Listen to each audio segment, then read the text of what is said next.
Good evening, everyone, and thank you for your patience. We've just been waiting for our audio to come up, and I think we're on now. So we are record. This is the Historic Preservation Commission meeting for April 26, 2018. It's a regular meeting of the Montclair Historic Preservation Commission. Notice has been given in accordance with the Open Public Meetings Act by posting a copy of the notice on the first floor of the municipal building and by sending a copy to the Montclair Times, the Star Ledger, and the Herald News. And Mr. Petto, could you call the roll? Sure. Chair Bennett? Here. Vice Chair Hyman? Here. Mr. Greenbaum? Here. Mr. Rooney? Here. Ms. Kane-Levy? Here. Mr. Reimnitz? Here. And Ms. Gillette is excused this evening. And Mr. Karasik is absent. Yes, we, just for the public to know, we do not have our attorney here tonight. So, the first order of business is... Approval of minutes. Sorry, I've got too many papers here. Minutes. Thank you. First order of business is new business. It's a referral from the Board of... No. Minutes. Sorry. Okay. First order of business is the minutes of March 22nd, 2018. Are there any additions or amendments to these minutes? I wasn't there. No? No.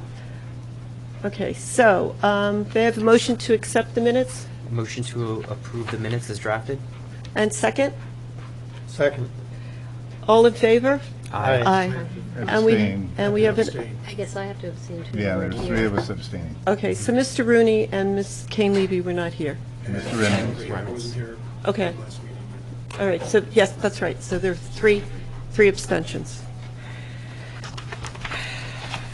Okay, now we go on to the next part of the agenda, which is the referral from the Board of Adjustment, application 2552, Jamie Anthony 3 Eagle Rock Way. This is a bulk variance for the rear addition to a dwelling on a corner lot, and it is in the first residential district. Are the applicants here? I don't believe the applicant is here. I advised them of the meeting. Third, no. No, we have, it's the first residential district. Oh. Okay. So let the record show that the applicant is not here. Did they give They you were no- notified. They were notified, and I Twice, thought actually. they gave you notice that they were coming. They did. Okay, so they're not here. So then we'll move on to old business, which is a referral from Planning Board, application 2543. I just want to, do you want to do a review of the project? This is scheduled for the zoning board at the May 16th meeting, so. Oh, should we? Yeah, we should go ahead and do it. Oh, Is there any possibility that they're going to show up? Have they give? It's possible if you guys. Okay. Well, let's just table it for now. Okay. If Oh, they okay. show up, then when we're done with the old business, they Okay. can be heard. And if not, then we'll look it over. Does that make sense? yeah, it does. I just thought, I guess, it's the first time. So, the next order of business is the referral from the Board of Adjustment, application 2550, it's a referral from the Planning Board, application 2543, Lackawanna SPE LLC, Lackawanna Plaza. This is a minor site plan application with variances. And major site plan with variances. And today, I've asked that we sit here to discuss an amended memorandum that was sent to the Planning Board. And Graham has given everybody a copy of that memorandum in our packet.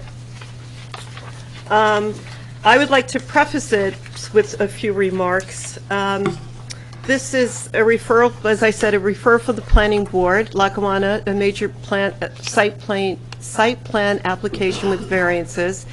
The commission is to review and amend the February 15th, 2018 report to the Planning Board in consideration of Montclair Code 347-1 2.37D, standards for review, which are review criteria for demolition. And at the last planning board meeting, I asked the applicant if they were going to request a permit for demolition, and which they will need to request a permit because it is they're tearing down something. So, but the importance of this is that it is a historic structure within a local nomination designee, within a district, locally designated district, within a state designated district, within a federal with a federal designation. So I think that our discussion last time does not go far enough to include that, to discuss that as a Historic Preservation Commission, we are not in favor of demolishing historic structures, and that was not indicated within the memo, especially on points 1 and 2. As we are the Historic Preservation Commission, the first goal of preservation is adaptive reuse of historic fabric to keep the original elements in the original positions to add historic context to the site. The challenge in the proposed Lackawanna plan is to identify and maintain the integrity of its character. Once that character is lost, there is no preservation. Elimination or demolition of the train sheds would erase the cultural heritage and the memory of a Montclair icon. To dismantle some of the pieces, which in this case is the train shed with their Y-shaped steel structures, would be against the precepts of preservation.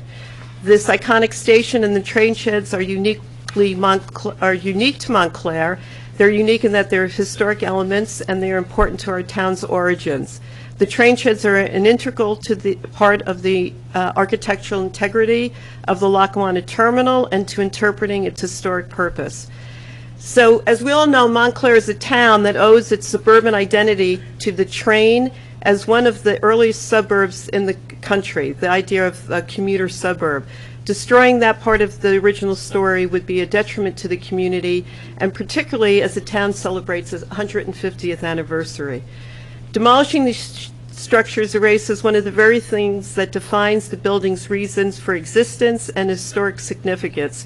It strips the building of historic context. What's left is no longer resembles a train terminal. Montclair's master plan, and I have the master plan here on page 93, I'm sorry, page 97, says that our goals for historic preservation are as follows. Number 1 is the preservation and protection of historic fabric for present and future generations as a tangible link to the community's past and as a record of the township's history. And the second is the promotion of sustainability through the retention of historic buildings.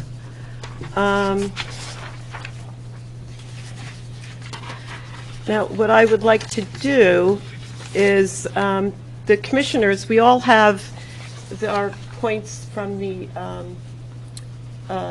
criteria for demolition.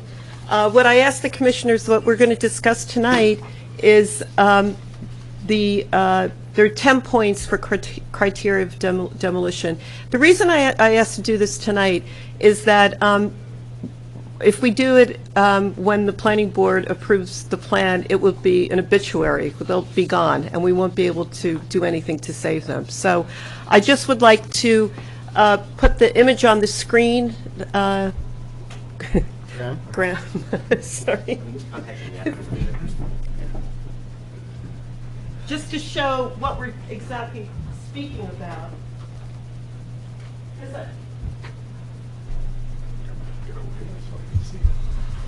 Try to delay. No, I just can't see it from this direction. That's okay. It's the middle ones. I think it's the switch all the way to the left. One more. And then just turn on the ones in the back. In the back. That's fine. That one. Got it. Oh, can I take the train station?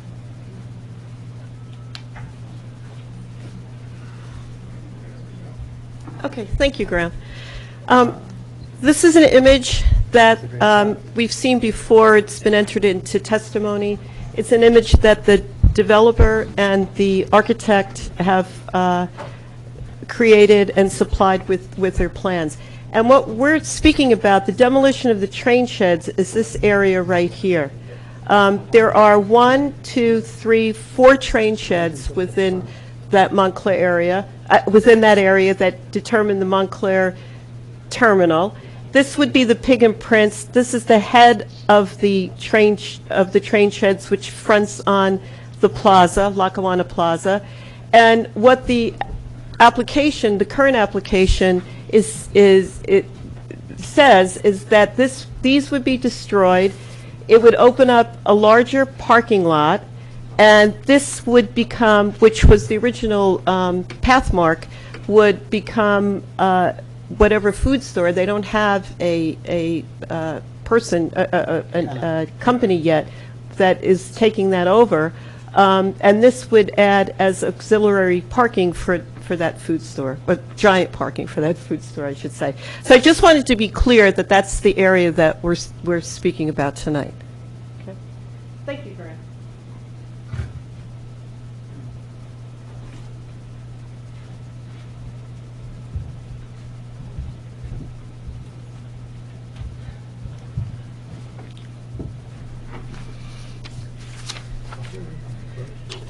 Okay.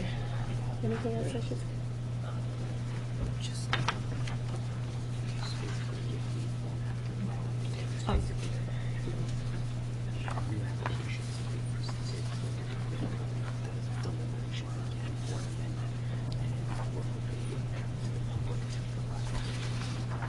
Okay. Maybe you should say. Okay. So now, Jason Heineman, our vice co-chair, will, our vice chairperson will discuss the procedure that we're going to be using tonight. Okay, so as indicated by Chair Bennett, we had previously prepared a memo to the planning board regarding this application. The planning board is still considering this application, and in the meantime, we've decided that we want to provide additional recommendations through an amendment to our memo that we're going to resubmit to the planning board.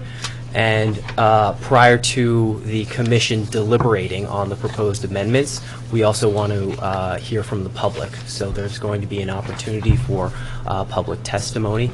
Anybody who wishes to speak. Graham, is there a sign-in sheet? There's no. There is not? Okay, well, then we'll... We can start just one. state We'll your name start, for the yeah, record. we'll start, if people want to line up and present, we're going to try to adhere to a 3-minute time limit, just so everybody has an opportunity. And once everyone has had an opportunity to speak, the commission will deliberate.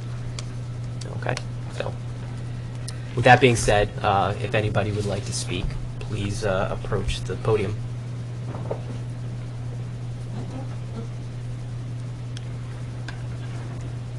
Hi, my name is Priscilla Eshelman, and I moved to Montclair 1 year ago. And I can say it's true, I moved here because of the Lackawanna Plaza. Ms. Eckelman, can you just state your address? Sure, I live at 50 Label Street, and I'm right across from Erie Park and Walnut Street Station. Thank you. I guess I have trains in my blood.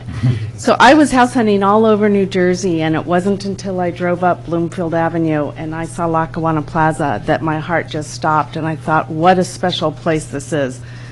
The building is so iconic. I've never seen anything equivalent to it in all the areas I've been.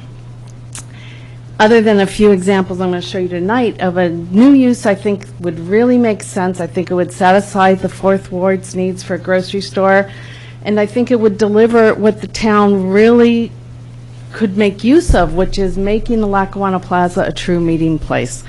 I want to commend the developers because when I went to a planning meeting recently and I saw the revised plans, I could see they really took to heart the design of the Lackawanna Plaza. They had a lot of pride in what they presented, and the one thing I thought was, well, there's too bad there's so much asphalt. And the more I thought about it, the more it reminded me of this historic photograph that I I just think we ought to remember how it was designed to look and how inviting it would be to have this appearance again. Now, I know when you look at this, you think, where are the cars? But the fact is, grocery stores, okay, thank you. Well, I'm talking about grocery stores now. Oh, there are a few there. They're all lined up. Grocery stores have changed. People are not going to huge suburban grocery stores anymore. The trend now, the much more profitable trend for grocers is to be doing more with prepared foods. And I'm from San Francisco, and I know firsthand what the Ferry Building's food market did for the entire southern end of the city. All of a sudden, everybody couldn't wait to go to the Ferry Building. So I love their slogan, "Meet me at the Ferry Building." Inside, there are a variety of vendors. Now, obviously, you get the feeling they're very expensive in San Francisco, and that could be true. I mean, $24 pound cheese, but Cleveland has a thriving market that's gone into a historic train station. And obviously, much more affordable goods there. They also have bodegas who are selling right within there, so you can get your regular needs met there. And I've got a couple more I just want to show you. I don't know, is it stuck? Am I being cut off? Sorry,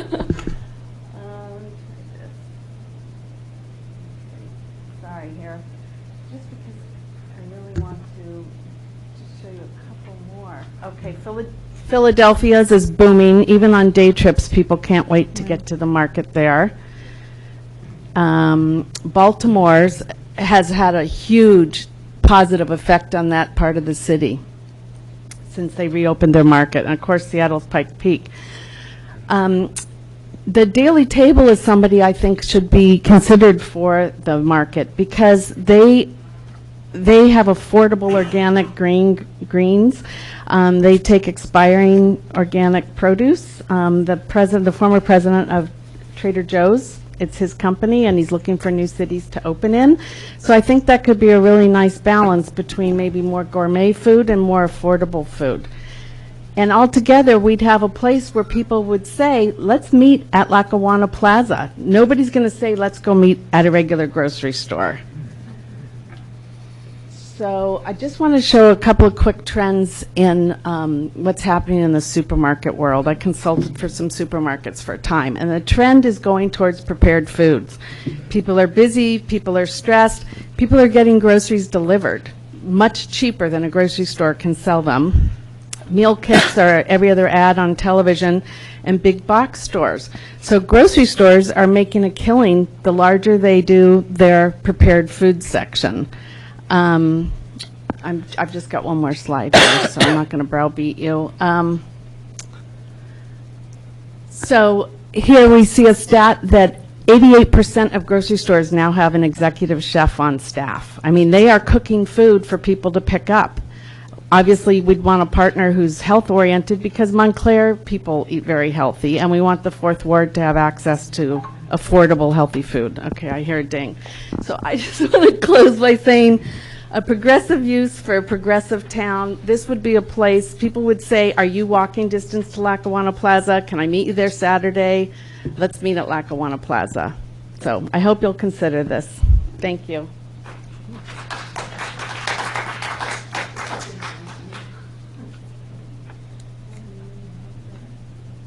Is there any other member of the public that would like to speak?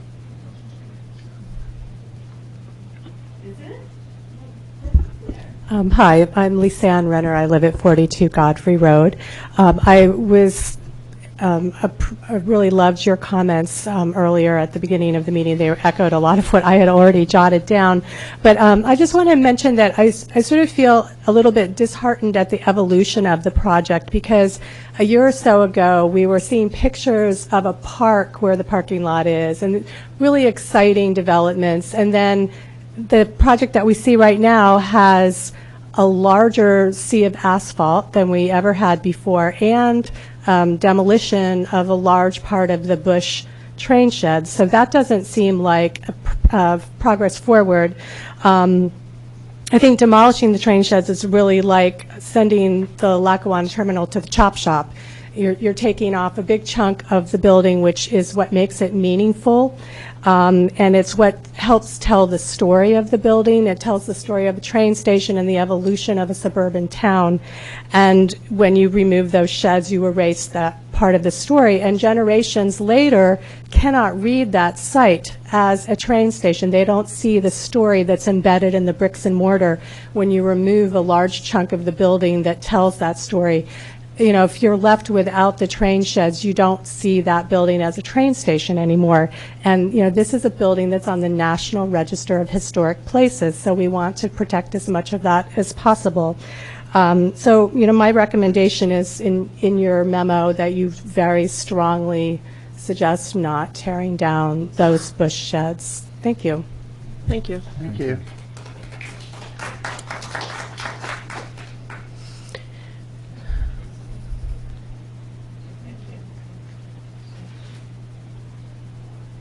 Greg, could you put up the first slide again? No, from the Kathleen's.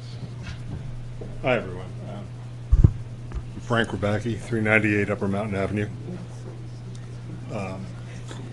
Goes without saying that I'm a strong advocate of keeping the train shed, or as much as is there. I thought that was a very interesting way of approaching the grocery need that was just presented. I just want to make 2 quick points and then share with you my plan, a concept preservation plan that I prepared, and I believe you have copies. I don't know if you've had a chance to look at them. I have a dozen copies or so that you guys can share. That would be great. I just want to make a couple of quick points about the site plan. And I can't walk over there. There's a pointer there, yeah. Okay. In the original train station, unfortunately, the developer didn't provide the original site plan of the train station, the overhead view. But the original plan, the original train station actually had access from 3 sides. There was this parking lot, there was the Lackawanna Plaza parking lot. It actually was an L-shaped parking lot that came around, so there was parking on 3 sides. Furthermore, there were 4 staircases down to the train station. 2 side ones, one here, one over here is no longer there, and 2 in the center that went down to these platforms. So you can see from the original design that they were very much stressing pedestrian activity. They weren't looking just at the vehicle access or the cabs of the day or the horses of the day. They really wanted a pedestrian feeling to this. And in your recommendations to the planning board, one of the things that's really absent from this plan, it was a mistake that was created by the Urban Renewal Project, was that there's no access from Glen Ridge Avenue onto the site. You will hear the applicants say, well, they've talked to experts and they only want the entrance facing front. That's fine. That's what they want, what the applicant wants, and I think it's a question of what the HPC wants and what the town wants that you should consider it. The other thing I would like to point out is the conceptual plan. I'll be brief about it. Essentially, the plan is relatively simple. It tries to retain as much of the train shed as possible. When they eliminate the staircases here and here, I don't believe the steel girders, the Y-shaped girders that were throughout the rest of the shed were still there. I think they were replaced at some point with cement, or they're encased in cement, but I suspect that there's a section of them that's not existent underneath all that. And so with that in mind, when I look at the plan, if you look at the plan, the basic concept is to keep the sheds, create an amenity space in the middle of the parking lot, realizing that maybe it's not possible to have the sheds on the east side, the right side of the page, because several of them are not there. And then from a light and air and just other considerations, maybe not having the sheds continue all the way to the retail section in the gray area on the left. But this would provide approximately a 15,000 square foot amenity area which is interesting because the planning board was challenging the developer to provide a plan of where they were going to provide seating for this retail area and throughout this site here on the inside. And this kind of addresses that too.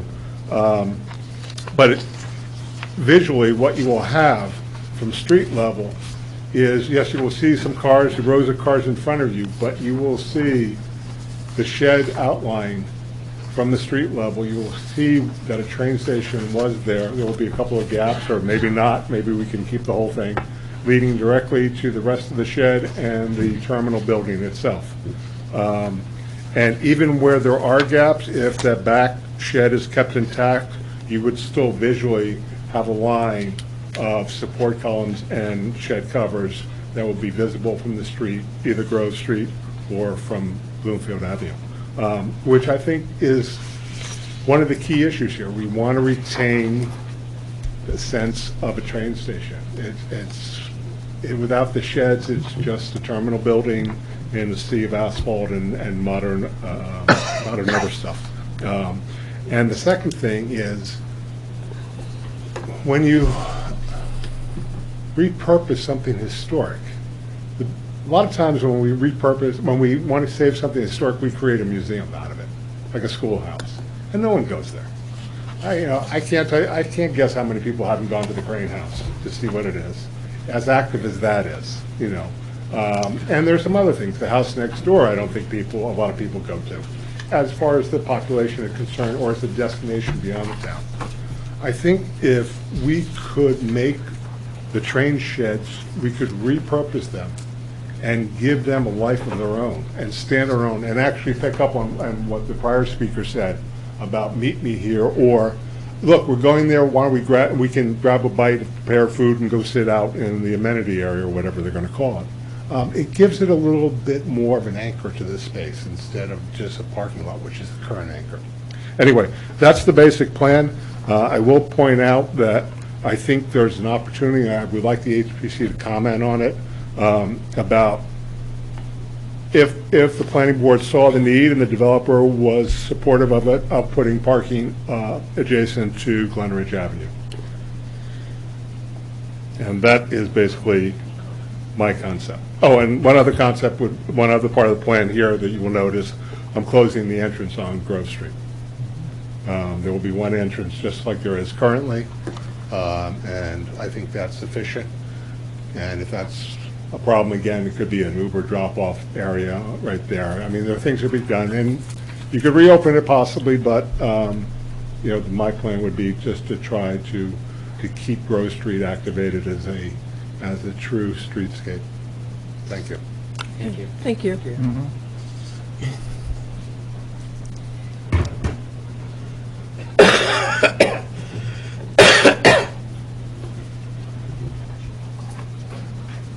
Hello, everybody. Hi. Good evening. I'm Frank Gerard Godlewski, 249 Runnymede Road, Essex Fells. You could have a seat at the table and turn the microphone on if that's easier. Thank you. Which is the left? No, right there. Right there. Yeah, just sit. Just make sure the microphone. Just press the button and screen. It's on. Thank you very much. I'm blessed to have ridden the train to Montclair when I was a young boy, and there was a period that I was living in Rutherford, and my father said, "You take the train." So I used to take the train from Rutherford every day. It was fabulous. It had wicker seats. It had beautiful wood. And the station was just magnificent. And I always thought, it's sort of like a ghost town. And this is back in the early 70s.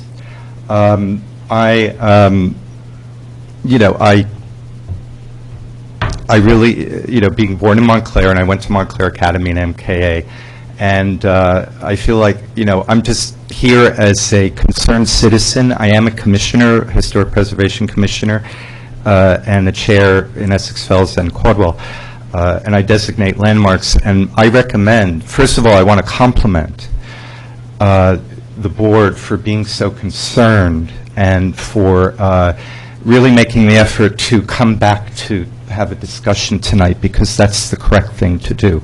And I believe it's also a law that cannot be thwarted. And I also wanted to say, I don't want to be too long, so please go like this if I'm talking to you. The station, trained as an architect, I can tell you that the station is a very important design. It's a very emblematic design to train station design. Well, I think you all know the history. The man that named Montclair, Mr. Pratt, was the sort of responsible train designer for, I believe, most of the United States. And there's such innovation in our station that, I totally agree and support what Ms. Bennett says about the importance of its preservation. But, just even the connection, I mean, everything I see about it is just so historic and important, and if you adulterate it, you're throwing away a very valuable asset and something, Yeah, Graham, is there a way he could link his computer so we can see what he's showing us? Or if you could just identify the photograph. could walk Right, over. here, I'll go like this. This is the train sheds, but what it does is But where'd the photograph come from? Is it from the believe it- library's archive? I believe Is it it something was that's publicly a available? public document. Okay. Can you walk closer and show it to us? Sure. So we can see it? See, what's important that I'm showing you here is the connection that the sheds have with, the other side, Glenridge Avenue. This is a brilliant part of the design that you would be throwing away. You see the connection from the sheds to the other side of, the bridge? Yes, yes. All right. Okay. So that's a very important connection. So- You see it, the arches? Yes, this is Grove Street. Yeah. That's Grove Street. Right. Do you Yep, understand? yes. me? We have that photograph, and just for the record, Picture of this, so for the record. we'll include that. That is very important. You can't adulterate that passage.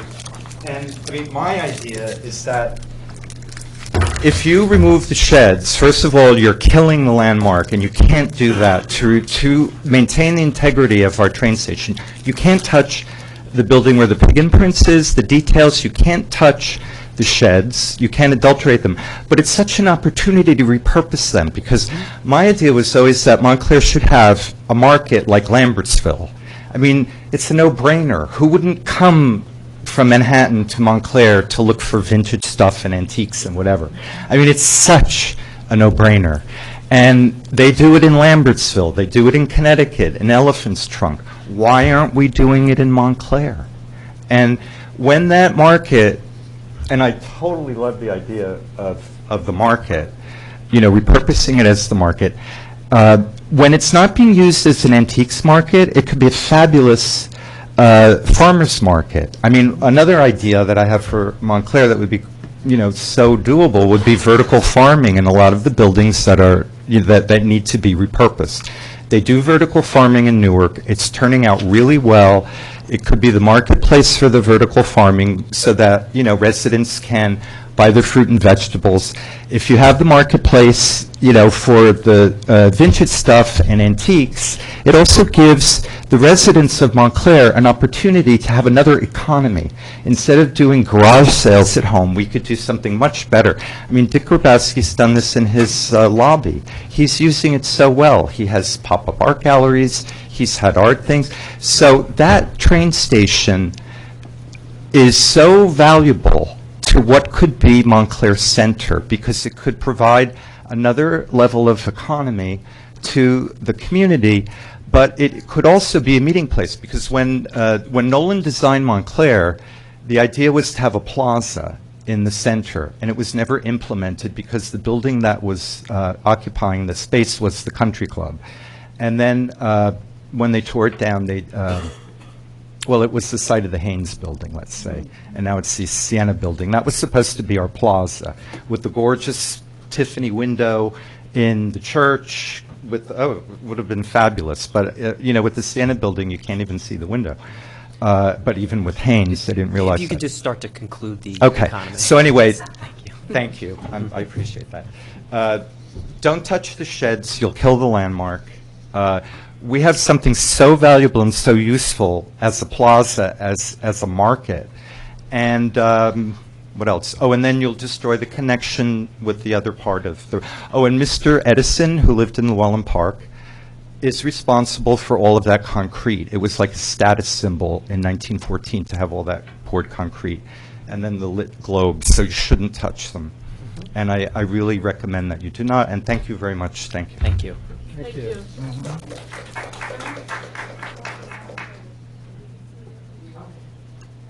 Are there any other public that would like to comment?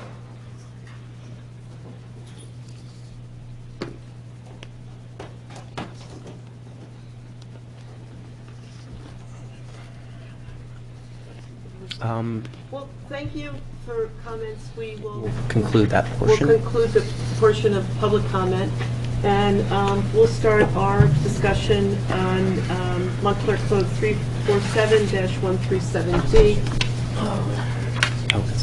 Sorry. We've concluded the public comment. We will now start our discussions, which will revolve around Montclair Code 347-137D, which is the review criteria for demolition.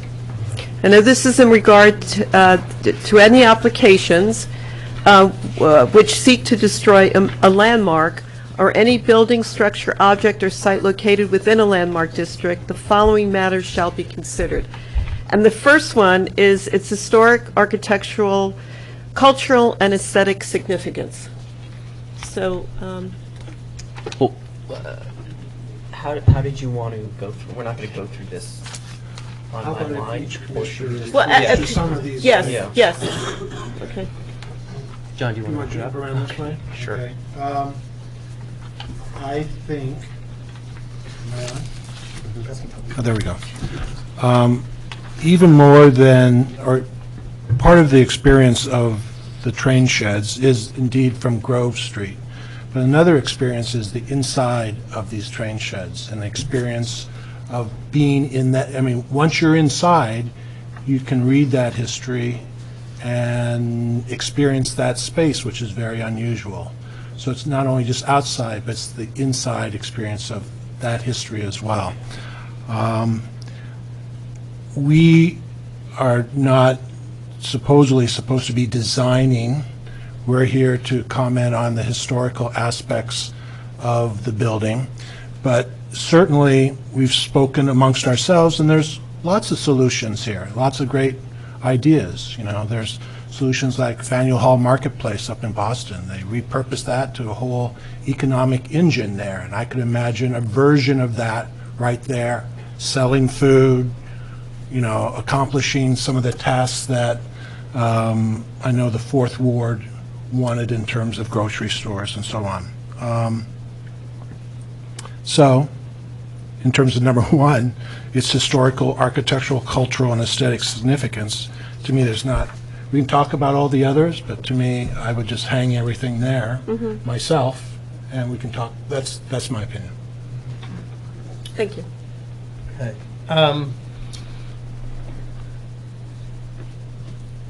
In support of my colleagues, yes, I don't think anybody would argue differently that this serves a very important cultural and aesthetic role in our town.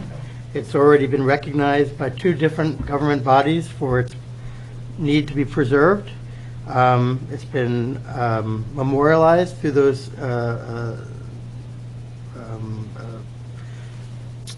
official designations. There is definitely an issue of detriment if there is demolition, and that's one of the key factors in the determination in point 3. Its removal would be detrimental to the landmark or landmark district and to the public interest. To the extent that the building is of old, unusual, and uncommon design, craftsmanship, texture, or material, that it could not be reproduced or could not be reproduced with only with great difficulty. I think this building is textbook example of this. The bottom line is impact. And the bottom line is the preservation of the train station was once considered prior to us. And that was in the, I believe, the early 80s when the building was repurposed and it became the Lackawanna Plaza. And at that time, you know, we take it for granted that what we see today, you know, has existed for all this time, where the glass atriums were created between the various train sheds. We're approaching this now for the second time. So we have to, let's look back and honor the people who went through this process and what solutions they came up with. And the idea of enclosing and connecting the sheds and creating an open atrium space was a very clever solution that showed a respect for and a creative readaptation of the train sheds. And I think that that needs to be respected and honored, and that we might consider in the new design the preservation of that as interior space. I also think that in the course of the presentation, the train station has been the only part of this project that's been compromised relative to all the other components of the lot. So the existing supermarket space, which abuts Glenridge Avenue and Grove Street, the developer has made no gesture whatsoever to make up for any shortfall of open space for parking and circulation by doing any demolition on that space, which is clearly not a part of the historic property. And it seems to me that we might want to consider the Glenridge Avenue side as another means of taking space there for them to accommodate whatever parking requirements they need to fulfill.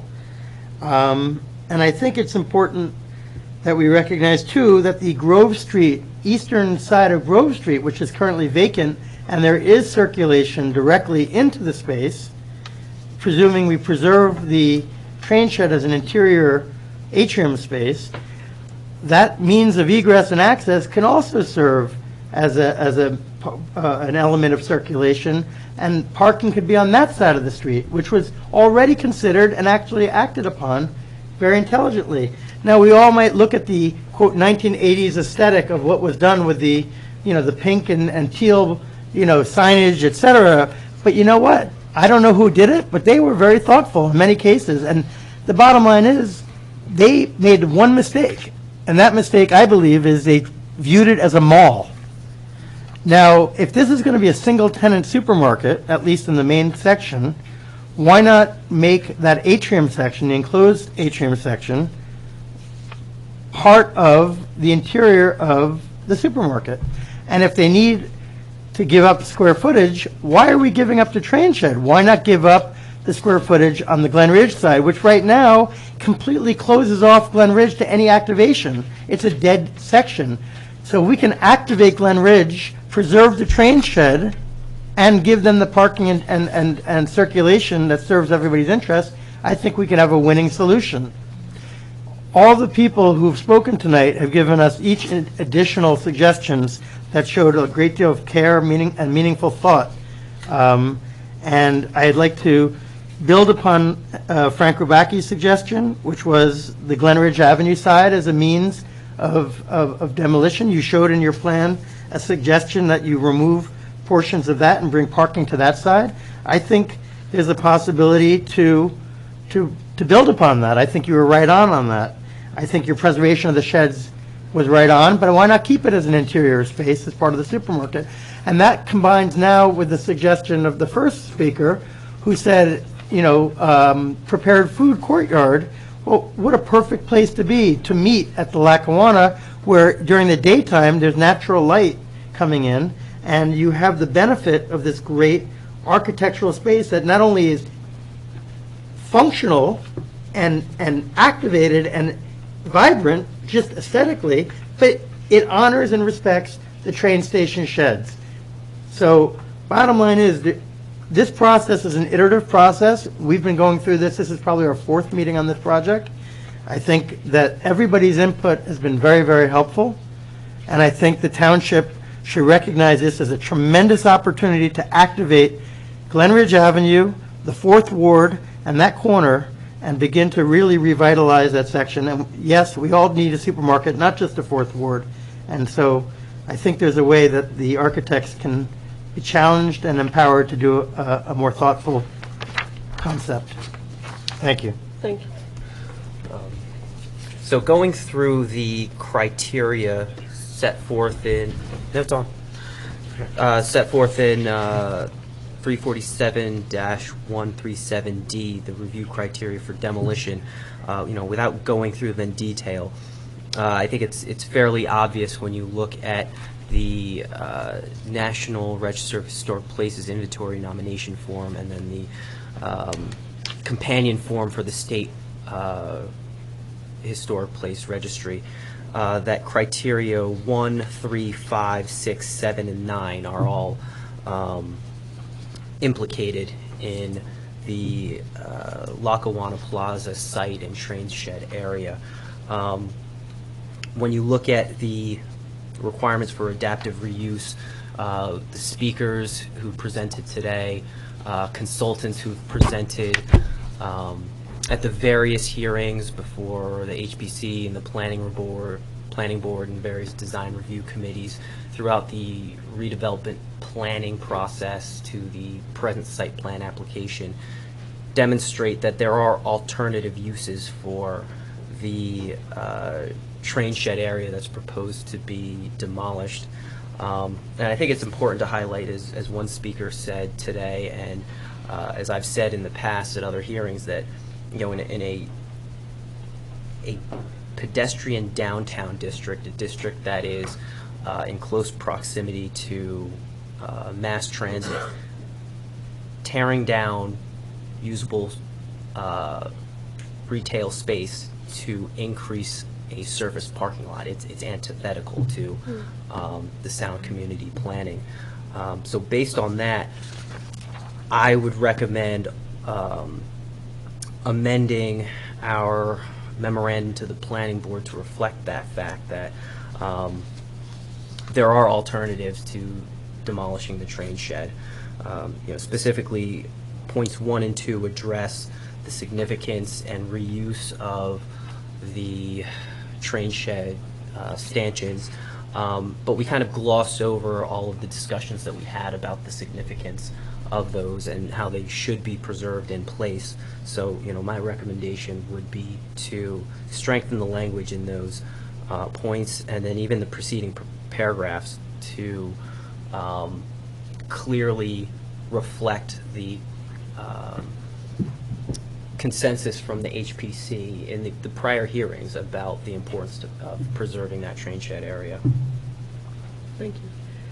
And I know this is a new, what we're discussing, a new application. It's not, we are seeing it as a new application, not the redevelopment application. But in the redevelopment application, our recommendation to the planning board specifically stated that we were not in favor of tearing down any structure. And we were very specific in the 5 structures that we identified, plus the historic sight line. So I think in this current application, the developer did do a good job in respecting 4 of those things, which are the horse troughs, the staircase, the stanchions, and the sight line, and the post, yeah. So, and the fence, yes. So I think they did a good job in that. But I think that, the fact that we do not have an HPC consultant really hindered us in realizing that we would be able to comment on the destruction of on the historic structures. But as I said before, by that time, it's too late. So that's why I wanted to bring this before the commission again tonight. Yeah. So I'm really grateful that we have this opportunity again to comment. And the last time we discussed it, I don't think there was a lack of guidance regarding our purview and responsibility to weigh in on this Montclair Code 347-137D, which I'm glad to be able to read now. We did discuss those canopies and relocating them, but I really think that as much as the stanchions themselves, the steel portion are important, so are the concrete roofs, and I think it's very clear in all the documentation and the history that we've gotten that the concrete was as important, and that was, with the relocation, it would have been totally lost. So I think we have to hold firm on retaining them in place, because I just don't see how relocation would allow for the retention of the roofs. And there seem to be, there's lots of interest, there's lots of talent in this town, and I know a number of people have analyzed the site, and there are definitely ways to make it work, to put parking in other locations. I think the developers have, again, as Commissioner Greenbaum has said, looked at demolishing the wrong portion of the site, the non-historic supermarket. That's the part that should be demolished, not the historic train sheds. And there's opportunity for parking. I would consider a parking deck, parking on the roof of the supermarket, parking across the street, parking underground if it's absolutely essential. But I really, really think that the train sheds have to be retained. Yeah, very good points everybody's making, and I'm sitting here looking at the area that Frank brought up and showing that open space amenity area, and thinking about not demolishing the grocery store. Well, I think you have to demolish the grocery store and make a parking lot out of it. The whole thing. And so you make the train sheds the shopping area. Yes, Totally. yes. And, I mean, it's just another idea, I'm not redesigning it, but one of the things that we did, and the latest iteration is taking some of the structures and put them at the entrances of the new apartment building on Grove, on Glenridge Parkway, and also in the parking lot in the back, and making the entrance to the tunnel more inviting. But, yeah, that's some really good ideas tonight. Can I augment just two issues that I thought of? I want to first ask Graham, just to be clear, is the Glenridge Avenue side where Grove Street and Glenridge intersect, is that technically part of the historic district? The entire property is part of the historic district. So the street is not, but this property extends to Glenridge Avenue and to Grove Street. Okay. I just want to reiterate that this is a tremendous opportunity to activate the Glenridge Avenue side. Mm-hmm. That street has really had a renaissance on the western portion, and there's no reason not to open up the opportunity to expand that renaissance further down Glenridge Avenue. Two other points I want to make that I would like to have incorporated. One in particular I want to have incorporated in our amended notes. One is, we're all sitting here trying to design a project and trying to make compromises to the detriment of the town, to the detriment of the historic buildings, and we don't even know who the tenant is. So it seems to me that it should be incumbent upon the tenant to come to us with their specific constraints and their needs before we are being asked to make any compromise to the historic structure and or the historic site and or the historic district. It will impact circulation. There's so many issues that are coming into play. To build this without having an idea who the tenant is premature. The second thing, and this is what I believe has to be in our amendment, is that there's a very strong interest and possible, hopefully likelihood, of the old train tracks that extend from Montclair to Hoboken becoming a public thoroughfare for biking and pedestrian passage. So people could conceivably bike to work in Jersey City and Hoboken. It's a tremendous windfall for the towns that are connected by this train track bed, this particular right-of-way. Now imagine that's done. Let's think about what was the logical terminus of those train tracks. Upper Montclair. No, well, It's well, a different no, track. The train, The train went up to Montclair. When we put in the, that's the Boudin. It went to Walnut Street. No, but the train, the original train station that we're discussing here, is not on the same line. Was the Montclair branch, which is represented now by the Bay Street station. right, okay, so, but what I'm saying is basically the train from Bay Street to New York was the old line that is now disconnected from Lackawanna. Yes. So, but the bottom line is if that train bed, the one that is currently unused, becomes the thoroughfare, I believe its natural terminus ends on Glenridge Avenue by Pine Street. No. So there's no reason why that this particular project, this building can't embrace that in its design thinking as a node, a terminus to that thoroughfare. And I think that there's no mention of that in the designers, or I'm sorry, the architects and/or the developers' presentations. There's no consideration for that. It's a big stretch. Well, but it needs to be considered. Yeah. I mean, it's a huge, it's like saying, It's about a half-mile difference. If you want to see a supermarket. Sir, I think you need to come up and... Well, and- no, the public, Oh, the sorry, public the comment public is is- closed. Yeah. This is deliberation between the commission. so the So- bottom line is, I would like to see that the Iron and Ice prospective train bed, public thoroughfare, pedestrian bikeway, be considered in the overall design scheme here. Okay. Okay. So Jason... So, yeah, I'm working on that right now, and my thought is, for the most part, our current discussions don't impact our recommendations 3 through 16 on the existing.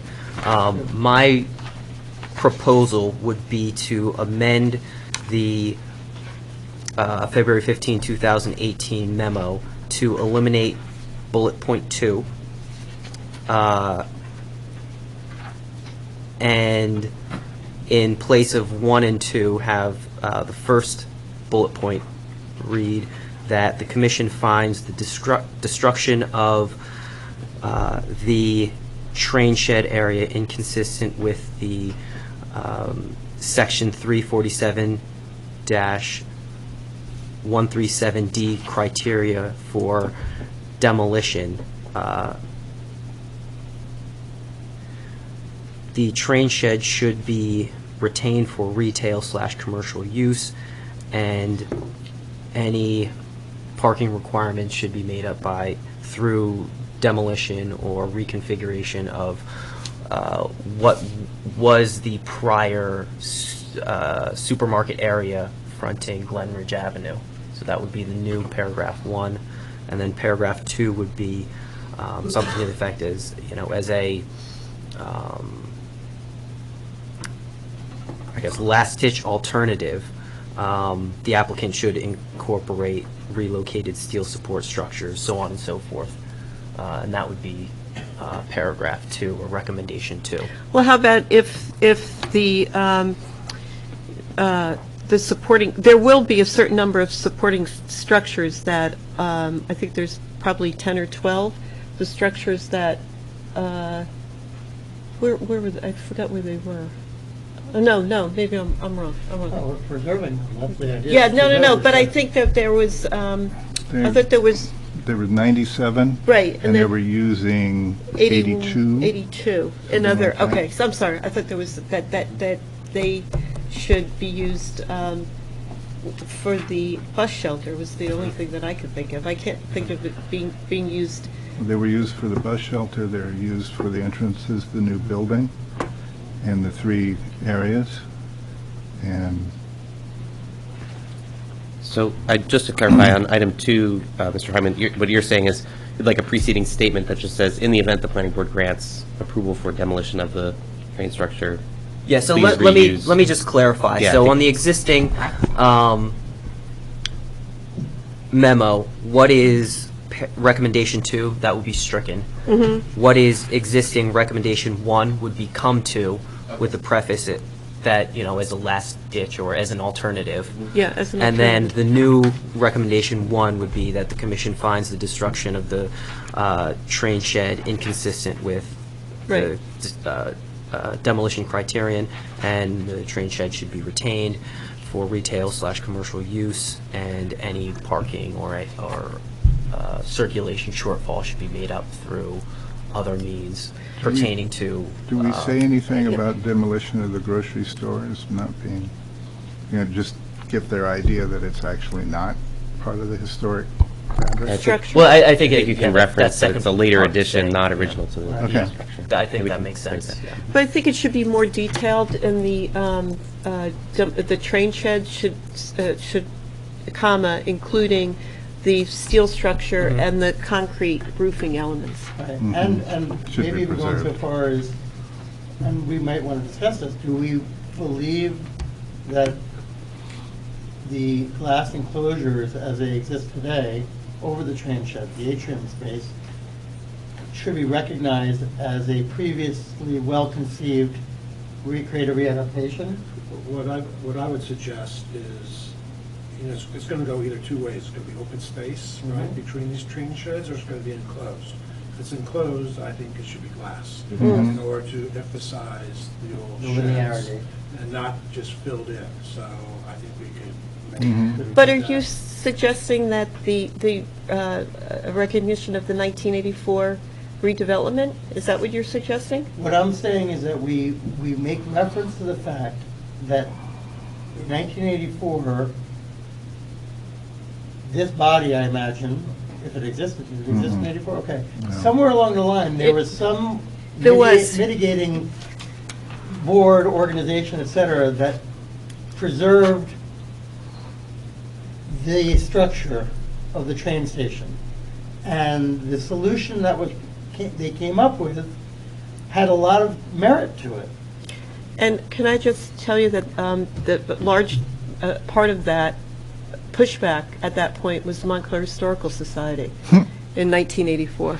And there's a plaque now on the side of Brigham Prince that acknowledges that. That acknowledges that the Montclair Historical And Marjorie Crane, was in support of preserving the train station. exactly. So in her spirit, and honoring the fact that our predecessors were forward-thinking and respectful of the historical importance of the structure, that there was careful consideration and many very good meritorious design thinking, high merit design thinking was applied to come up with that solution. We should recognize that and now look at it now and even improve upon it.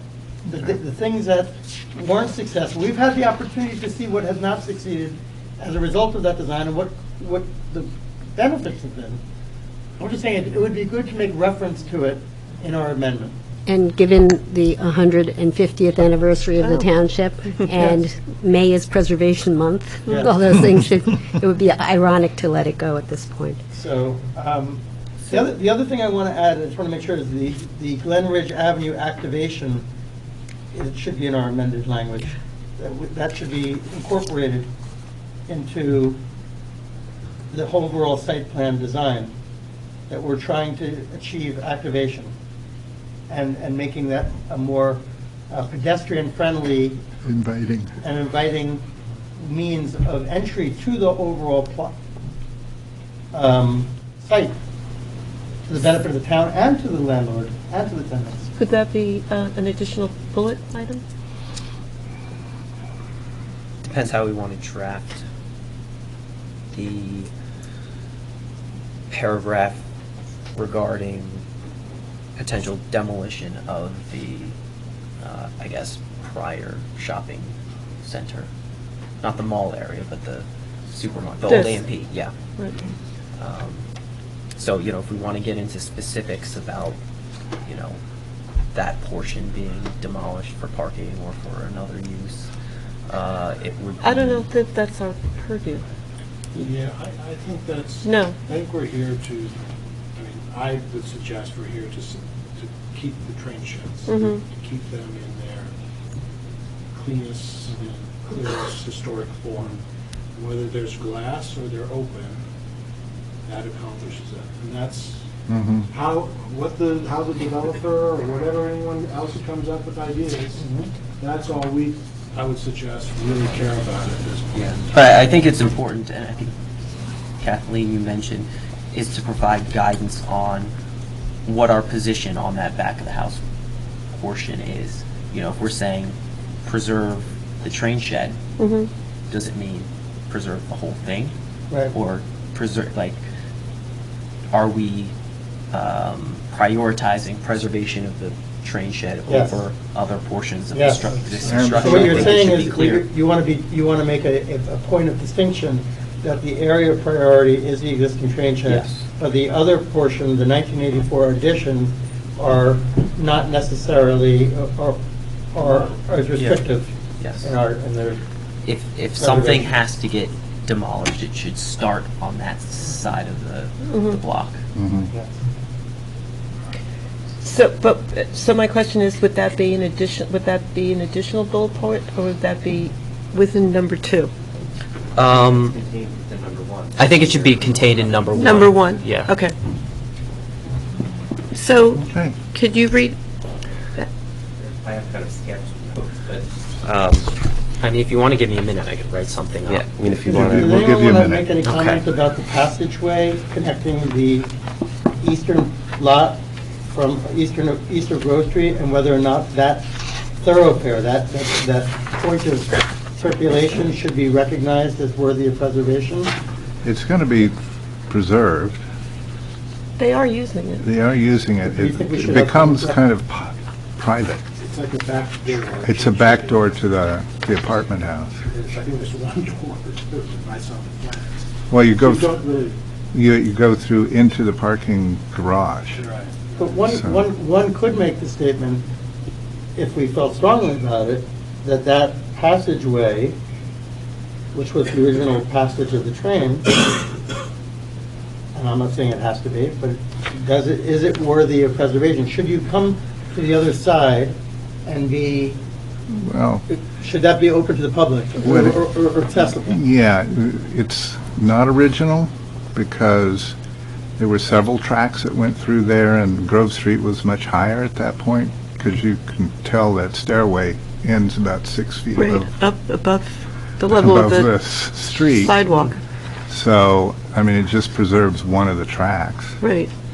And we do comment on point 16, the commission recommends the passageway connecting Lackawanna Plaza to the main parking area on the site be treated in a manner to ensure the space is welcoming and well illuminated. Right. Okay, great. And we got it. So that's already there.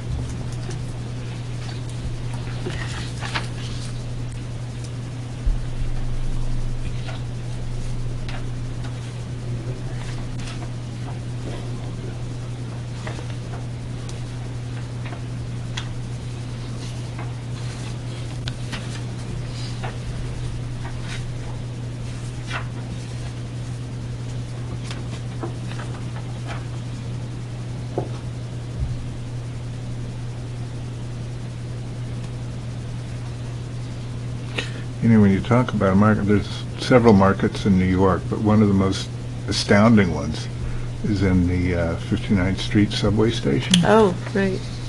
Yeah. It was just an awful place. And you go from 59th Street up to about 60th, 65th Street, underground with all of these markets. On the west side. Yeah, Yeah. under Columbus Circle. Right. It was really amazing. I haven't been there. Really? Oh, you gotta go. Go to the station, catch the A train.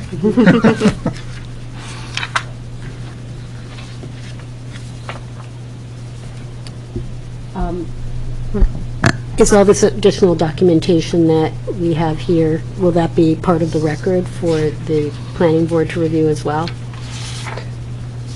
That's something that we could think- decide whether we want to attach. I think we have a lot of handouts or- additional information here that would be useful to Okay. make sure That's a the good, planning yeah, board that's a got good as well. idea. Yeah, I think it is. The actual memorandum presented by Graham for our benefit, indicating the code 347-137D, I think that's very important that that particular exhibit be included in our amendment, because the planning board is familiar with the. Well, is. the language is going to reference that. So considering the other Demolition. documentation, that would be this plan, Mr. Rubaki's plan, and the PowerPoint, and what else? And the memorandum. There wouldn't be anything else.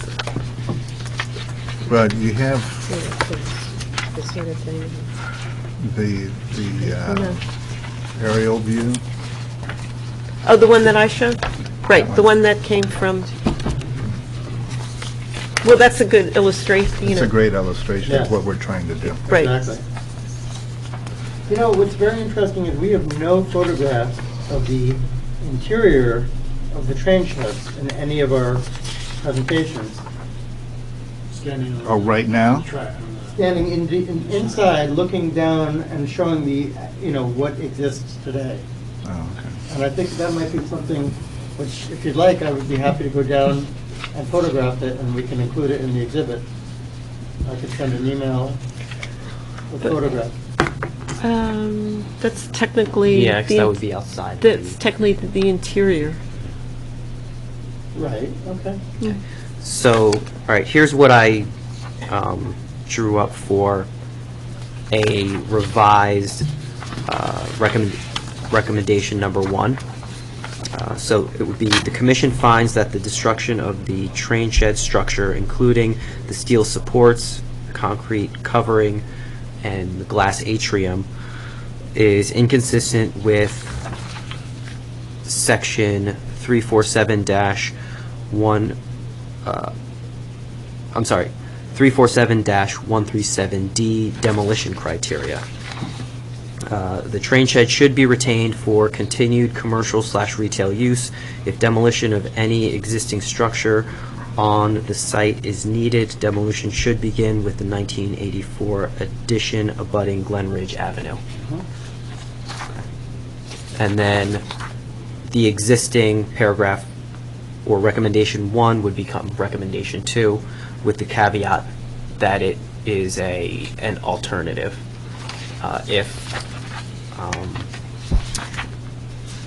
if retention of the whole train shed area is not feasible.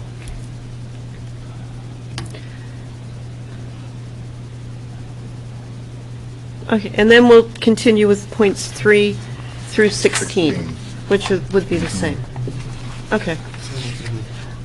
Just a question about the roof, the glass roof, because the glass roof was not original.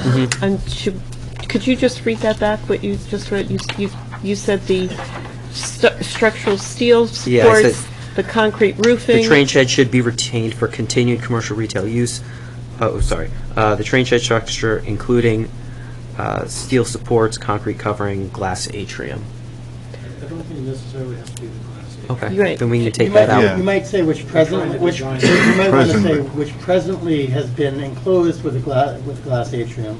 But that's not, part- So we're only that's not part of the preserving historic the structures. structure and highlighting the steel Right. supports Right. and concrete covering. So you can just strike glass atrium.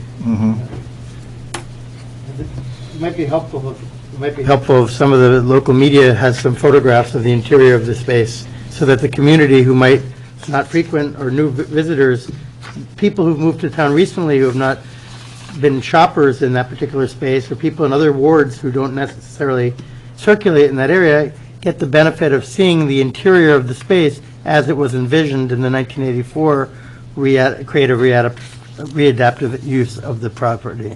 It would be great if that was something that the township was made more visually familiar with.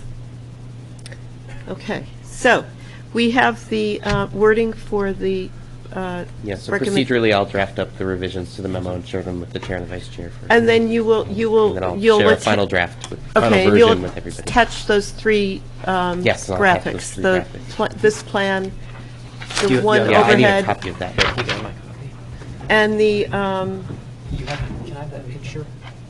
yes, what happened to it? Attached to the email? I have that photo. You have that? Yeah, okay. So that photo, this, and then the PowerPoint. Okay. So I guess also add in the memo. Here it is. You know, you reference, well, not you, but the memo references Appendix A. Just to Appendix B, C. Okay.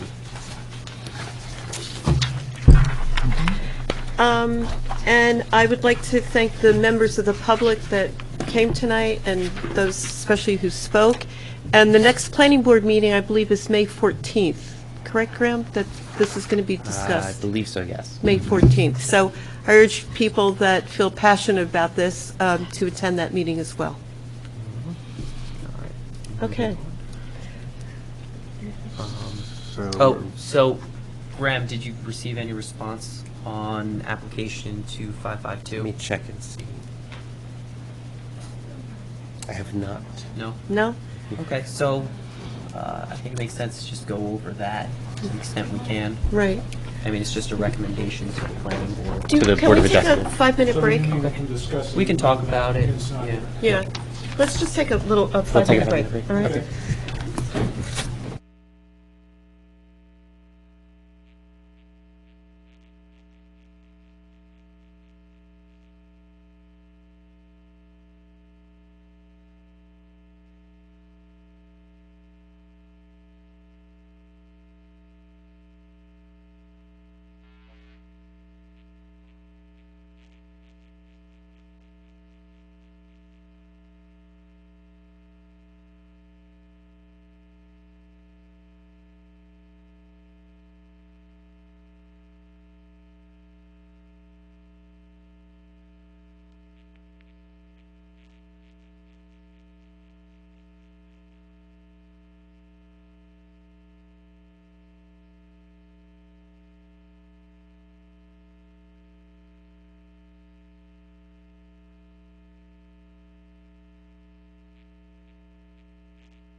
9:15.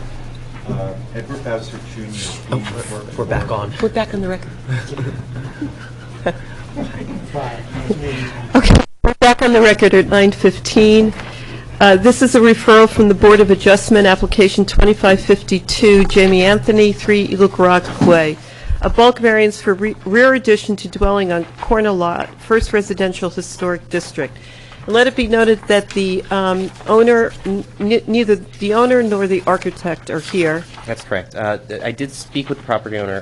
The architect is based out of Alabama, I believe. Alabama. Yes, Oh. so the architect wasn't going to be present. Is he licensed in New Jersey? From Alabama. Who created these plans? They did. The It's on the Alabama side. It says Maplewood, New Jersey. Yeah, No, that's Clausen who did the Or the site. site plan. right. Yeah, but The the plans architect- for the house are separate. So just to advise, I did contact the property owner multiple times, and I've spoke with him. I don't know where he is. I did advise him that we were scheduling this for this evening. But just for the benefit of the commission, this application is scheduled before the Board of Adjustment at their May 16th meeting. So we do kind of need to get the comments over to the board, because they're May Go I just forward. ask, Sure. I guess it would be more for the Board of Adjustment meeting, but the neighbors, were they notified? The neighbors are notified only for the Board of Adjustment meeting, as that is the actual decision-making period. This is just an advisory review. You guys are just providing comments, no decision being made on the application, so there's no public notice requirement for this meeting. And the reason we're reviewing this is because it's in the First Residential District, and part of this proposed structure will be visible from the road, from the Correct. street, from Eagle Rock Avenue. They are... Eagle Rock Way. Eagle Rock Way, I'm sorry. They are seeking variances for, Yeah, this is a corner property, so I can help, since the applicant's not here, I can help a little bit. So this is a corner property. Under the ordinance, the narrower street frontage is considered the front of the property, which designates the opposite narrow section as the rear yard. So on a corner property, It's listed wrong on here then. It has maybe. 2 side yards Well, the table is not correct, yeah. The rear yard is that 50-foot dimension. If you look on the site survey, on sheet 1, sheet A 1.01, where it says block 1210, lot 1, that's the rear yard property, this area down here. here. It's technically the rear yard. Essentially, There's 2 front yards. 2 front yards, a side yard, and then a rear yard. You take this dimension, you call that the rear yard, and that becomes the side yard. Correct. So it's the side yard that they're bumping into. It's both the side yard and the rear yard, in fact, that are... Technically, they're not going back behind where there's a line now, but they fall within the 30%. It's new construction within the required side yard. That's a technical. Correct. The line, if I, see if the architect is here at us, but this dotted line represents what would be, I just want to make sure that if you see it the same way. Is the dotted line on... What page are you on? He's on Sorry, A101. A101. Yeah, there's a faint rectangular dotted line. That is That the, looks like the That would be, setback line. that would be the, that would be... that appears code to be compliant. that appears to be the building envelope or the developable area of the property, correct? So, Right, so this... It looks really, it's de minimis. yeah, I don't know, I just So think the that- issue is what it's going to look like. Right. so is this open for discussion? among Yes, us? why don't you start, Mr. Ryan? I would just say that the elevation drawings, you can see what the architect intends, but there's no labeling of any materials. We're just guessing what is being proposed, and it actually looks like, I would guess that some of this is siding, wood siding that's being proposed, but I couldn't tell. And I don't think there's any wood siding on the rest of the structure, but I'd like to understand what that looks like. So I don't know how we can Yeah, I don't know. judge this. Can we without it- request that... So you're making a recommendation over to the zoning board of adjustment, and you can include any conditions that you'd like as part of that approval. So you can request that the applicant come back with final material samples to show Yes. the commission if you'd like. I think so, yeah. You can I certainly think do so, that. because I don't think we could fairly judge And to be candid, I don't know if the property owner would really know those answers Yeah. either at this point. Right. So, And when is the meeting that they're May just? 16th? Is that, that's prior to our meeting? Yes. Do you think- Yeah, our next meeting is May 24th. Do you think out of goodwill on our part, if we could make a list of questions and to provide the owner, so that at least, since his architect is remote, maybe that architect could, without having to come up, could supply the answers to the owner, and then, Well, I think it's a question of materials. You know, it's not our, I would what- say it's not our rule Yeah. to make it easier for them to, Right. it's their obligation. Well, I think To you're some also degree. required in this public format to discuss the Present application as and well, right. provide any questions or recommendations over to the Board of Adjustment for them to ascertain as part of their Okay, review. so if you request a list of materials, then how do we discuss that? How we've typically done it, and you can handle this just like we do certificate of appropriateness approvals, is that, should, the requested condition can be, to the Board of Adjustment, a condition that the applicant return to the Historic Preservation Commission to present final materials to be used in the addition. For approval. For- to use. yeah. For approval. Right. Well, I think that's what we should do. Yeah. Yeah. I think, in addition to asking them to return, in terms of comments to the zoning board, I think we should just give them the general design criteria for new additions, and, based on that, yeah. it looks like, the architect did do a good job of differentiating the addition from the existing structure by, like John said, it looks like it's wood, but it's definitely not the brick material that the existing structure is, so it's clear that they're not just trying to copy what that was. The addition Well, it's an is, extension of the porch. It's in- the yeah. porch which is wood. Yeah, that's true. can we make the comment that Was at it- least from a historic point of view, the aesthetic component of it, the architecture is consistent with a Georgian home, and that it appears, I would emphasize appears, to be tastefully considered and architecturally appropriate for the home and for the, Well, based on what we can see. Right, so It could be, it's consistent with, aesthetically, it's consistent to the era of the Georgian home, but we would like to view the materials.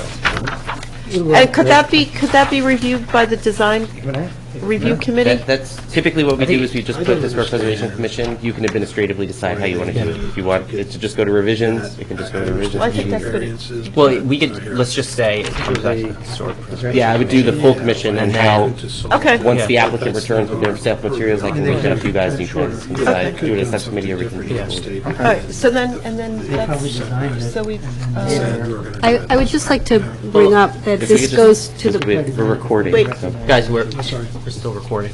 This goes to the point that Jenny Right. Gillette and I have, we're on a committee now to discuss how we can improve the submissions prior to applications getting to us.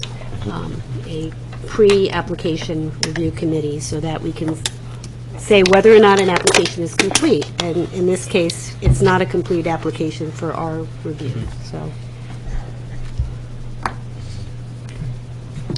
I just want to clarify, though, that it meets the current checklist requirements for the Yes. zoning board of adjustment application. It's for the zoning board, not But for it's us. that committee to suggest to us what a checklist might look like. So that We have one for historic preservation, but this came to the zoning board.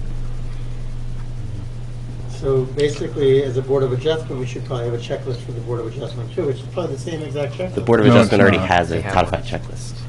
So It's a different what, one. what we would need to do is ask the council to Amend the revise the checklist for the- ordinance so that It is an ordinance. if you're in a historic district, you submit the historic preservation checklist in addition Right. to whatever the requirements are for the planning board or the zoning board. Fair enough. but before we do that, Ms. Gillette and Ms. Kane Levy are working on revising that, Our- correct? yeah. Yes. Which will be Revising our because, checklist. right, because Ms. Gillette's not here tonight, they're going to present that at next month's meeting. Okay. And then I think what we can do is build on that for next. Great. If I can find it. Okay, so, moving along, So do we have, Public comment? do we have any public comment on this? No, okay. No, so I have those couple of notes, and I'll put something together. Okay, so Graham has a planning office Oh, my, report, a couple of updates. Okay. update. Sure. So, I guess what is it?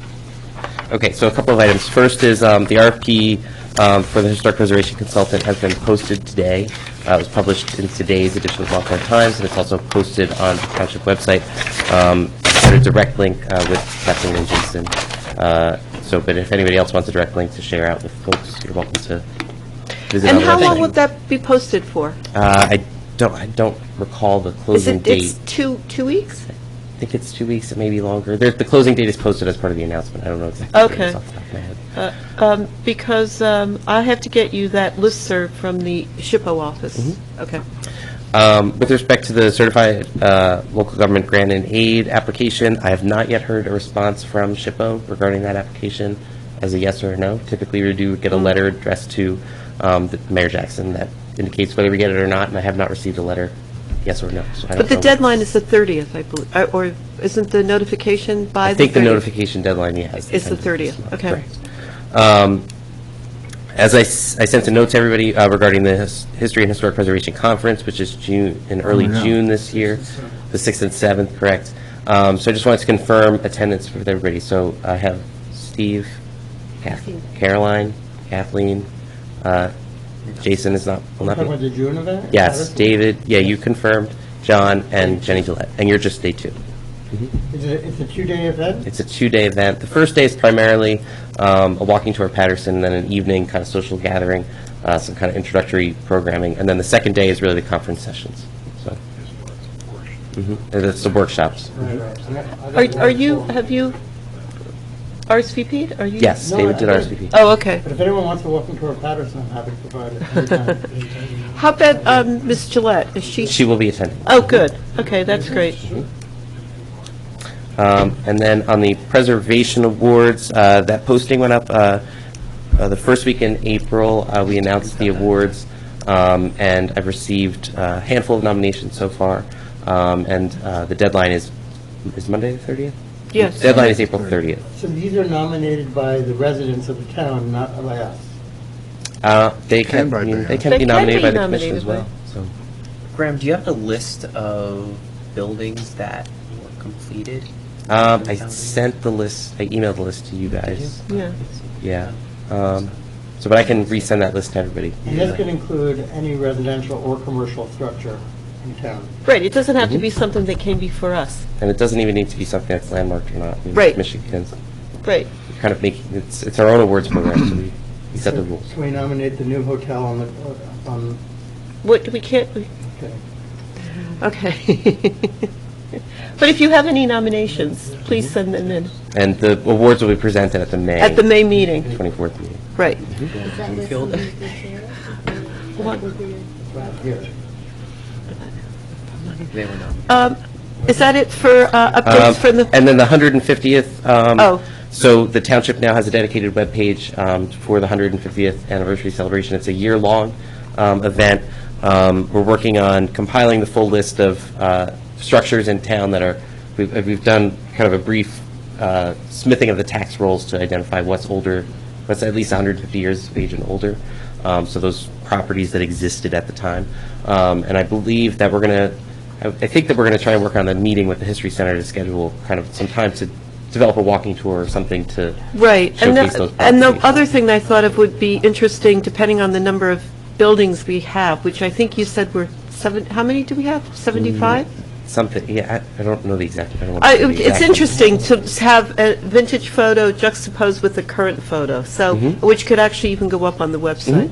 I don't know, Absolutely. I would be interested to see, probably, I don't know if anybody else would, but we're going to try, we're getting together with Montclair History Center. Yes. Mhm. And any And we oth- are going to be, just with the History Center, I know we're working on scheduling with Jane Elizoff from the History Center to talk about the Vintage House Designation Program. We're going Right. to be scheduling that probably in early May. Yes, a they were meeting. very interested in that, and the plaque that What is that, the vintage house? It's something So- Graham saw so- down in, where was it? In Stone Harbor, down the Right. shore. They have there's, the Stone Harbor History Museum has a program where they allow residents to go through and research their house and then not self-designate as a vintage house in town. And they get a nice plaque that says vintage house and the year it was It constructed. doesn't have any It's sort it's of, totally, honorary, it's Honorary. no regulation, No but regulation. it serves as a little bit of a segue to landmark nomination. So it'd be nice, it's a good program to kind of What is this? partner with the History Center. This is what? I'm sorry. So, thank you. Thank you, Graham. So that was a good segue into what I just handed out from the nominations committee. Steve and I are on that. Wait. Oh, this is what you said? Yes. oh, yes, we are. Yes, so really gratifying, the new owner of this home, Mr. Richard Ferrari, who bought this house at 316 Highland Avenue, contacted me. I know him through through another club. And he was all excited. He's a Sotheby's realtor and has houses in Sag Harbor, someplace in Connecticut, an apartment in Manhattan. He bought this home, and when he closed on it, when the previous owners left a box of materials, documents for him, and it turns out that it was designed by Francis Augustus Nelson, and who was most well-known in Upper Montclair for the Post Office Building, the Bellevue Avenue Library Building, the Upper Montclair Women's Club, St. James Memorial Tower, the Masonic Temple, and the Anchorage on Wildwood Avenue. Mr. The architect, he went to Columbia. He studied at the École des Beaux-Arts, and he won the McKim Traveling Fellowships. And so he worked in, he has some work in Europe. I haven't been able to find that out yet. And then he worked at McKim Mead and White before he started his own architectural firm. He moved with his family to Montclair, to 303 Highland Avenue. The house is still there. So Mr. Ferrari, the current owner, contacted me because he wants this landmarked, local. Yes. I've seen the work that you did on this house. It's beautiful. You did a great job. I live on Highland, just down the street, so I've watched you work on this to renovate it. Clean it up, and you did a beautiful job. So the interesting, and I know we don't deal with interiors, but the little stained glass rondo there, what part of the documentation he has are bills of lading and shipping bills from Nelson, because he dealt with an antiques dealer in London, and a lot of the paneling came from England. So it'll be a really interesting, and it's our next local nomination. Great. By the way, do we ever honor or recognize architects, either living or dead, like this guy Nelson, in some way or another, should get some recognition? Well, recognition, what kind of I recognition? don't know, I mean, this is fascinating to see The amount of work that he's done in his body Montclair? of work in Montclair and the impact he's had on Montclair. It would be great to do a declaration in some form, maybe as part of the Historic Preservation Awards, something that we designate a person of interest in contributing to Montclair. I mean, who knows? But you know what? The more we honor good design and good Right, architecture exactly. in the public eye, the more we perpetuate it. What about for the 150th? 150th Yeah, I think the anniversary? We just do a 150th. catalog of like, here are 3 or 4. Well-known Yeah, architects here are in the Montclair, architects, right. here's their Because we're portfolio really, of buildings. I Right. think that's a great idea. Yeah. All right, The so, architectural history of Montclair right, celebrates these. Yeah. because so many more people we're now learning about, like Contributors Dudley, to- right, Dudley Van Antwerp, the house we just saw, what was his name? Wallace? Wallace. There's so many, there's really about probably 10 to 12, a dozen early 20th century architects that have a really good body of work. Okay, so what do we call that? The architectural, that's more exciting than my idea. No, what, architectural, But to honor, Right. to honor, in tying to the, honoring contributors to the architectural heritage of Montclair. no, but what do we call, a book, are we Are we calling going it? to pamphlet, or are we going to make Produce a something? walking tour. Yeah, We could do like a self-guided tour. Yeah, maybe it could be linked on the website, but it could be done as a PDF, or it could be done as something dynamic, I don't know, but Could do it as an Did you app. say you were going to be making walking tours? Did I hear that? I think that's part of. that was part of the discussion Of the that will 150th. be for the future. All right, well, we'll keep, we could do some kind of official declaration. Mm-hmm. An official declaration which includes, photographs of these homes. Recognizing, Pass a resolution, with the listing. honoring a different Major contributors. contributor. So we'll do like a resolution for this person and then whatever. Other Yeah. people, So we'll right. do like 3 or 4 resolutions. It'll have It could be an something that's inventory. coincident with next month's meeting because it's preservation month. Yeah. Right, I think Right. that's a great idea. Yeah. So you could start with one next month to showcase. Yeah. Okay, good. All right, do we have any other business to attend to conclude with? Okay, then, so may I have a motion to, motion to adjourn. I'm sorry, it's 9:35. I mean, I budgeted till 11:30. second that emotion? I second. Second that emotion. All in favor? Aye. So about the preservation award.